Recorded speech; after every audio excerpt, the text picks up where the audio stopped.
خواب کی حالت کا تغیر آپ نے فرمایا، تو خواب کی حالت میں تغیر واقع ہو جاتا ہے۔ خواب کے کئی درجے ہوتے ہیں۔ ایک درجہ یہ ہوتا ہے کہ کوئی آدمی اس چیز کو دیکھے جو کچھ کے کل ہونے والا ہے یا زندگی میں کبھی بھی ہونے والا ہے، یہ اس کے دل کی صفائی ہے اور بہت بڑی چیز ہے۔ حضور اقدس صلی اللہ علیہ وسلم کے ساتھ ایسے ہی ہوتا تھا۔ چنانچہ بخاری میں آتا ہے، حضرت عائشہ رضی اللہ عنہا سے پوچھا گیا حضور صلی اللہ علیہ وسلم کی کیف بدأ الامر، وحی کا آغاز کیسے ہوا؟ تو آپ نے خود ارشاد فرمایا کہ مجھ پہ وحی کا آغاز اس طرح سے ہوا تھا کہ میں جو کچھ دیکھتا تھا صبح اٹھ کے وہی پیش آ جاتا۔ مثلاً ایک آدمی آ رہا ہے، اگلے دن وہی آدمی مل جاتا۔ اب بھی دنیا میں ایسے لوگ ہیں، خواب میں انہیں دکھائی دیتا ہے کہ یہ آدمی اب دنیا سے چل پڑا بس۔ حضرت مجدد الفسانی سرندی رحمۃ اللہ علیہ باغ میں اپنی اہلیہ کے ساتھ گھوم رہے تھے تو ایک درخت کا پتا گرا، تو اہلیہ نے کہا کہ پتا گر گیا اور پتہ نہیں کل رات 15 شعبان میں کس کس کے پتے گرے ہوں گے۔ تو فرمایا تم کہتی ہو پتہ نہیں، اور اس کا کیا حال ہوگا جس نے اپنی آنکھوں سے دیکھا ہے کہ رات اس کا عمر ختم ہو۔ تو سمجھ گئی، جا کے بیٹوں کو بتایا کہ تمہارے والد کا یہ آخری سال ہے، اب کر لو جو کچھ بھی تم سے ہو سکتا ہے، حضرت سے فیض حاصل کر لو۔ تو ایک تو درجہ یہ ہوتا ہے، ایک درجہ یہ ہوتا ہے کہ جو کچھ دیکھے اس کی تعبیر ہو۔ یہ درجہ انبیاء علیہ الصلوۃ والسلام میں بھی پایا جاتا ہے کہ جو کچھ وہ دیکھتے ہیں اس کی تعبیر لی جاتی ہے۔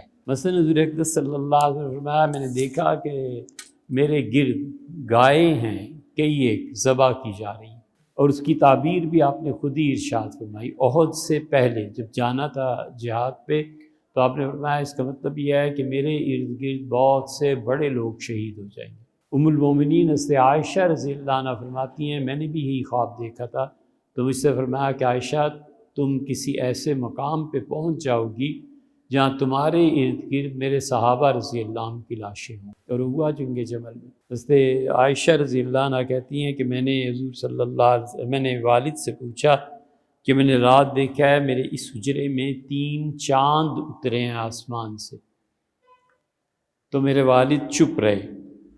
پھر جب حضور صلی اللہ علیہ وسلم کی تدفین ہوئی تو میرے پاس تشریف لائے اور فرمایا یہ تمہارا پہلا چاند ہے جو زمین میں سمو گئے، یعنی حضور صلی اللہ علیہ وسلم۔ پھر 2 چاند ان کے۔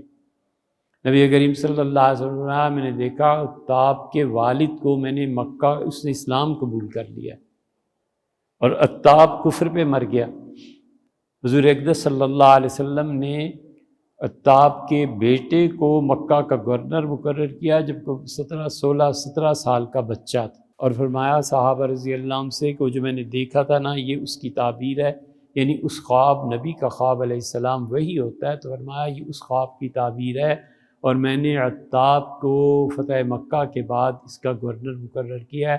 عتاب رضی اللہ عنہ کا 1 سال بعد انتقال ہو گیا تھا۔ حضور صلی اللہ علیہ وسلم فرمایا تھا عتاب 2 کام کرنا، ایک تو جو خود کھاؤ، 3 کام۔ ایک فرمایا تھا کہ جو خود کھاؤ اپنے غلام کو بھی کھلانا، اور جو پہنو وہی اس کو بھی پہنانا۔ تو عتاب رضی اللہ عنہ نے مکہ میں ایک دن کوئی مجمع ہوگا، گورنر تھے تو انہوں نے خطاب فرمایا، اور عتاب رضی اللہ عنہ کا لوگوں جو میں کھاتا ہوں وہ یہ بھی کھاتا ہے، اس سے پوچھ دو، اور یہ دیکھ لو میرا لباس، اور اس غلام کو کہا کھڑے ہو جاؤ۔ کھڑا ہوا تو انہوں نے کہا میرا اور اس کا لباس برابر ہے۔ حضور صلی اللہ علیہ وسلم نے یہی کہا تھا۔ اور نبی کریم صلی اللہ علیہ وسلم سے فرمایا تھا کہ اپنے گھر میں انگور کی بیل ضرور لگا لینا، اور پھر ان انگوروں کو خشک کر کے جب وہ منقع بن جائے تو اس منقع کو زکوٰۃ میں ادا کرنا۔ تو انہوں نے کہا میں نے اسی طرح کھجور کا اس کا انگور کا درخت بھی لگا لیا ہے اور اس پہ پھل پڑتا ہے، میں نے یہ بھی کیا ہے۔ پھر عتاب رضی اللہ عنہ کا 1 سال بعد انتقال ہو گیا تھا۔ تو حضور صلی اللہ علیہ وسلم کیا دیکھا؟ اس سے بھی واضح ہے کہ بدر کے بعد آپ نے خواب دیکھا کہ ابو جہل جنت میں ٹہل رہا۔ صحابہ رضی اللہ عنہ کہتے ہیں ہم حیران ہوئے۔ آپ نے فرمایا عجیب بات مجھے دکھائی گئی کہ یہ جو ابو جہل ہے جنت میں گھوم رہا ہے۔ گزر گیا وقت، کسی نے کچھ نہیں کہا، اور فتح مکہ کے دن جب اکرمہ آئے ابو جہل کے بیٹے، تو اکرمہ کو جب خبر پہنچی کہ حضور صلی اللہ علیہ وسلم مکہ فتح کرنے کے لیے پہنچ چکے ہیں تو بھاگ گئے۔ جدہ میں کسی کو ملے اور بحری جہاز پہ سفر کر کے جا رہے تھے۔ پھر ان کی جو اہلیہ تھی ان کو بہت محبت تھی شوہر سے، انہیں پتہ تھا کہ یہ کہاں جا سکتا، تو گئیں، حاضر ہوئی اور کہنے لگیں چلو، زندگی ایسے کیسے گزر سکتی ہے؟ اور حضور صلی اللہ علیہ وسلم بہت شفیق، بہت مہربان، بہت معاف فرمانے والے ہیں، چلو تو صحیح۔ تو اکرمہ آئے، یہ سارے لوگوں کے تعلق ایسے ہی تھے۔ حضرت عطاب رضی اللہ عنہ جو تھے یہ ابو جہل کے داماد ہو گئے تھے بعد میں۔ ابو جہل کی وہ بیٹی سیدنا علی رضی اللہ عنہ صلح حدیبیہ میں جب آئے تھے تو ان کے بھائیوں نے انہیں کہا کہ یہ کیا ایک تمہاری بیوی ہے، ہمیں دیکھو ہماری کتنی بیویاں ہوتی ہیں، شادی کرو۔ سیدنا علی رضی اللہ عنہ نے ہاں کر دی، تو انہوں نے ابو جہل کی بیٹی کا رشتہ سیدنا علی رضی اللہ عنہ کے لیے تلاش کر لیا۔ یہ حضور صلی اللہ علیہ وسلم کو پتہ چلا فتح مکہ میں، تو آپ حرم میں آپ نے سب کو جمع کیا اور آپ نے فرمایا جو اللہ نے حلال کیا ہے میں اسے حرام نہیں، اور جو اللہ نے حرام کیا ہے میں اسے حلال نہیں کرتا، لیکن واللہ لا آذن، اللہ کی قسم ہے میں علی کو اجازت نہیں دے سکتا، خدا کی قسم ہے میں علی کو قطعاً اجازت نہیں دے سکتا کہ وہ اللہ کے دشمن کی بیٹی سے اب نکاح کر لیں اور اللہ کے رسول کی بیٹی جب ان کے نکاح میں ہو۔ اور آپ نے فرمایا علی کو معلوم نہیں ہے جو چیز فاطمہ کو تکلیف دیتی ہے وہ مجھے بھی تکلیف دیتی ہے، بِضْعَةٌ تم منی، وہ تو میری جان ہے، جو فاطمہ کو تنگ کرے گی چیز مجھے بھی تنگ کرے گی۔ علی اگر چاہتے ہیں کہ ابو جہل کی بیٹی سے نکاح کریں تو میری بیٹی کو طلاق دے دیں، میری بیٹی کو گھر واپس دے۔ بہت بڑے الفاظ فرمائے کہ فاطمہ رضی اللہ عنہ میری جان کا ٹکڑا ہے میری بیٹی، بہت بڑے الفاظ تھے۔ سیدنا علی رضی اللہ عنہ حاضر ہوئے، معافی مانگی، کبھی شادی کا ذکر ہی نہیں کیا، حتیٰ کہ حضرت فاطمہ رضی اللہ عنہ کا جب انتقال ہوا ہے تو سیدنا علی رضی اللہ عنہ نے حضور صلی اللہ علیہ وسلم کی صاحبزادی حضرت زینب رضی اللہ عنہ کی جو بیٹی تھی اس سے نکاح کیا تاکہ رسول اللہ صلی اللہ علیہ وسلم کا خون اس گھر میں موجود ہے۔ اسی لیے تو یہ لوگ طعنہ دیتے تھے جنگ میں، اور محمد بن حنفیہ جو تھے سیدنا علی رضی اللہ عنہ کی ایک اور بیوی سے، اور لوگ میدان جنگ میں طعنہ دیتے تھے، کہتے تھے علی نے تمہیں ہی بھیجا ہے، تم ہی ان کے بیٹے رہ گئے، اسے کہو حسن کو بھیجیں، اسے کہو حسین کو بھیجیں نا ہمارے مقابلے میں۔ تو محمد بن حنفیہ رضی اللہ عنہ بہت پریشان ہوئے، جا کے والد سے کہا کہ میں میدان جنگ میں جاتا ہوں تو طعنہ ملتا ہے ان الفاظ میں۔ تو انہوں نے کہا میرے بیٹے تو میرا بیٹا ہے محمد، تو نہیں جانتا کہ حسن اور حسین وہ رسول اللہ صلی اللہ علیہ وسلم کے بیٹے ہیں، وہ ان کی جان ہے، میں انہیں کیسے تیرے ساتھ بھیج سکتا ہوں؟ یہ محبت تھی، یہ تعلق تھا۔ تو یہ جو عطاب رضی اللہ عنہ تھے ان کی شادی اس لڑکی سے ہوئی تھی، اور یہ جو رسول اللہ صلی اللہ علیہ وسلم نے دوسرے خواب کا ذکر کر رہا تھا اکرمہ بن ابو جہل، تو بیوی گئی لے کے آئی، تو حضور صلی اللہ علیہ وسلم اٹھ کھڑے ہوئے، ابو جہل کے بیٹے، ہم اپنے دشمنوں کے ساتھ بھی کبھی ایسے سوچتے ہیں، اور اپنی چادر اوڑھائی، اوپر سے چادر اتاری ان کے کندھوں پہ ڈال دی اور فرمایا اکرمہ تم جیسا آدمی نہ، وہ ابو لہب کا بیٹا تھا۔ اکرمہ رضی اللہ عنہ مسلمان ہو گئے تھے پہلے، حضور صلی اللہ علیہ وسلم نے دعا دی تھی اور اپنی چادر ایک اور موقع پہ عنایت فرمائی تھی، پھر وہ نمازی ہو گئے، بس ہر وقت نماز پڑھتے رہتے تھے۔ تو کہاں اپنے ابو جہل کو دیکھا اور تعبیر اس کی یہ ہوئی کہ ابو جہل کا بیٹا ایمان لائے۔ تو یہ کئی مرتبہ ہوتا ہے، خواب جو ہوتا ہے اس کی تعبیر، اصل میں خواب کی تعبیر ایک مستقل لینگویج ہے، جیسے کسی بچے کو کمپیوٹر کی ایک لینگویج ہے نا، فونٹس ہیں، اس کا سائز کم ہو جاتا ہے، زیادہ ہوتا ہے، وغیرہ وغیرہ۔ تو اب کسی کو اگر کمپیوٹر کی وہ لینگویج نہیں آ سکتی تو اسے سمجھ ہی نہیں آ سکتی کہ کیا ہے۔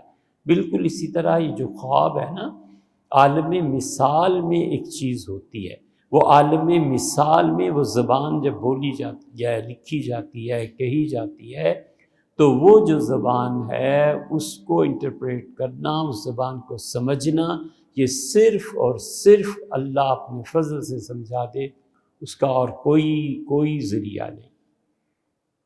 سیدنا علی رضی اللہ عنہ بیٹھے ہوئے تھے دوستوں کے ساتھ، حسن رضی اللہ عنہ آئے، ان کا والد میں نے عجیب خواب دیکھا ہے، آپ تعبیر دیں تو اس سے علی رضی اللہ عنہ کا بیٹے کیا دیکھا؟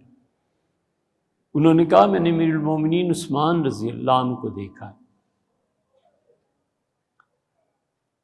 اور عجیب طرح دیکھا ہے کہ ان کی گردن ہی نہیں ہے، سر ہی نہیں ہے۔ اور پھر میں نے غور کیا تو انہوں نے دائیں ہاتھ پہ ہتھیلی پہ اپنا سر اور گردن رکھا ہوا، اور اللہ کی بارگاہ میں پیش ہوئے اور کہتے ہیں اللہ اس امت سے پوچھ میں نے کیا قصور کیا تھا، مجھے کیوں مظلوم شہید کیا گیا؟ اور اس کے بعد میں نے دیکھا کہ اللہ کے عرش سے خون کے 2 پرنالے زمین کی طرف بہے ہیں، اور زور و شور سے خون ہی خون ہو رہا ہے۔ سیدنا علی رضی اللہ عنہ جو دوست تھے وہ سمجھ گئے، انہوں نے کہا امیر المومنین یہ آپ کا بیٹا حسن کیا کہہ رہا ہے؟ ان کا جو دیکھا ہے وہی کہہ رہا ہے۔ پھر جنگ جمل ہوئی، پھر جنگ صفین۔ تو اس طرح وہ خواب ان کی حضرت یوسف علیہ السلام سے کہا گیا، بادشاہ نے خواب دیکھا ہے 7 گائے اچھی بھلی اور 7 گائیں بالکل کمزور، ان کا 7 سال ایسے اور 7 سال ایسے۔ تو یہ خوابوں کی تعبیر میں خواب کی جو لینگویج ہوتی ہے وہ بتاتی ہے، اور اللہ نے جن پہ بہت کرم فرمایا ہوتا ہے وہ لوگ صحیح تعبیر دے دیتے ہیں۔ اسی لیے حضرت یوسف علیہ السلام نے قرآن میں آیا نا، انہوں نے کہا کہ اللہ رب قد آتیتنی من الملک، اللہ آپ نے مصر کی بادشاہت مجھے عنایت فرمائی، وعلمتنی من تعویل الاحادیث، اور اللہ خوابوں کی تعبیر کا علم آپ نے مجھے دیا، فاطر السماوات والارض، آسمانوں کو اور زمین کو بغیر کسی مثال کے پیدا کرنے والے، توفنی مسلماً، اب اسلام کی حالت میں اللہ بہت عمر گزر گئی مجھے واپس بلا لے، والحقنی بالصالحین، اور میرے باپ دادا یعقوب اور ابراہیم اور اسماعیل اور یہ سارے علیہ السلام اللہ ان لوگوں سے ملا دے۔ پھر ان کا انتقال بھی ہو گیا۔ رازی رحمۃ اللہ جب اس آیت پہ پہنچے ہیں تو انہوں نے بھی اپنی موت کی دعا لکھی ہے کہ اللہ اب دنیا سے اٹھا لے، کیونکہ اب ماحول رہنے کے قابل نہیں رہا۔ تو وہ حضرت یوسف علیہ السلام نے اللہ کے جن انعامات کا ذکر سورہ یوسف میں کیا ہے نا، اسے غور سے دیکھنا چاہیے کہ اللہ اپنے بندوں پہ کیا کیا انعام کرتا ہے۔ اس میں یہ آیا ہے کہ علمتنی من تعویل الاحادیث، اللہ یہ جو خوابوں کی تعبیر کا تو نے مجھے علم دیا ہے تیری مہربانی ہے۔ تو جو بھی اس سے پتہ چلے کہ اللہ کے یہ انعامات ہوتے ہیں پھر اللہ کا شکر ادا کرے۔ تو ایک خوابوں کی تعبیر، ایک کا ہے وجاء بکم من البدو، اللہ نے بڑا احسان فرمایا، اپنے والد سے کہتے ہیں والد یعقوب علیہ السلام، اللہ نے بڑا احسان فرمایا ہے کہ گاؤں کی زندگی سے نجات دی، اس لیے ہمیشہ گاؤں کی زندگی چھوڑ دینی چاہیے، بالکل ترک کر دینی چاہیے۔ شہروں میں تعلیم ہے، تہذیب ہے، اچھا برا ہے، کچھ نہ کچھ ہے نا، ہمیشہ شہروں میں آ کے آباد ہونا چاہیے۔ ان کے انہوں نے پوری بات کیا کی، ان جب قافلہ ان کے بھائیوں کا اور والد کا پہنچا ہے علیہ السلام، تو انہوں نے کہا کہ اللہ نے مجھے جیل سے نکالا، اللہ نے بڑا احسان فرمایا کہ سجن قید سے نجات ملی۔ دیکھو یہ نہیں کہا بھائیوں سے کہ تم تو کنویں میں پھینکا ہی تھے، اللہ نے کنویں سے مجھے زندہ نکالا، وہ زیادہ خطرناک چیز تھی نا، لیکن ذکر نہیں کیا کہ بھائی کا دل دکھے۔ یہ ہے انبیاء علیہ السلام کا اخلاق۔ وجاء بکم من البدو، اور آپ کو گاؤں کی زندگی سے نکال کے اللہ شہر لیا۔ تو یہ اللہ کے انعامات وہاں پر انہوں نے ذکر کیے ہیں۔ تو انسان پہ اللہ انعام کرتا ہے، بندے کو یاد نہیں رہتا، تو غور سے پڑھنا چاہیے اور پھر اللہ کے شکر ادا کرنا۔